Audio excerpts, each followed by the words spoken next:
مساء الخير، ازيكم حبايبي؟ عاملين ايه؟ يا رب تكونوا بخير. النهارده هنعمل لكم كباب حله. معانا لحمه، معانا بصل، معانا طماطم، معانا فلفل كوبي وفلفل حامي، معانا البهارات ملح وفلفل اسمر وكمون. هنشوف هنعمل ايه. حطينا كده الزيت على النار، هنحط بقى معانا الزبده.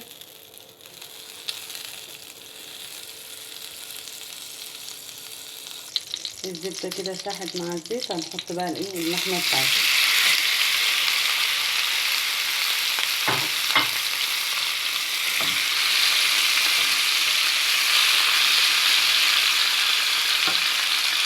هنقلب كده اللحمه كويس عشان تاخد كده تشويحه كويس.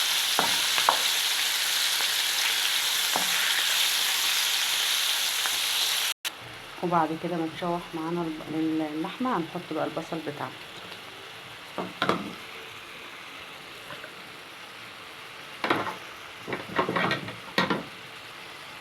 وهنقلب كده البصل معاها كويس مع اللحمه، ياخدوا كده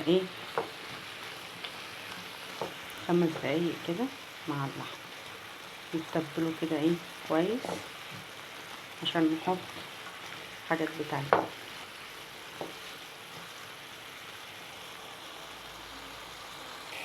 وبعد كده هنحط الفلفل بتاعنا ونقلبهم كويس.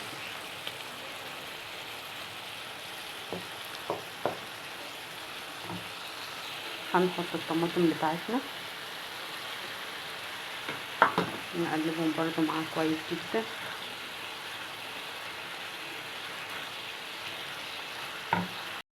وبعد كده هنحط البهارات بتاعتنا ملح وفلفل اسمر وكمون ونقلب كويس.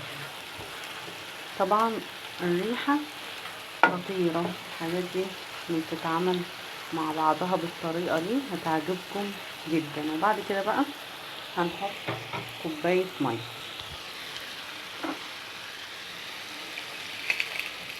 ولو احتاجت طبعا هنزودها ونوطي عليها بقى ونشوفها بعد ما تخلص. كده خلصنا احلى كباب حله. شايفين الحلاوه؟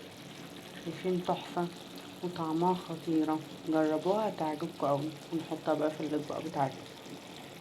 حطيناها كده في الاطباق بتاعتنا. شايفين الحلاوه عامله ازاي؟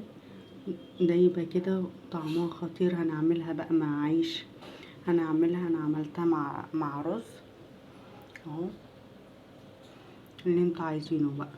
هعملها مع رز مع عيش، اي حاجه هتمشي، لان هي تحفه. وهندوق بقى طعمها كده، نحط بقى عليها شويه صوص وندوق طعمه. طبعا خطيره خطيره. يا رب تعجبكم اهي. وبالهنا والشفا، ومتنسوش اللايك والشير والاشتراك في القناه. شكرا.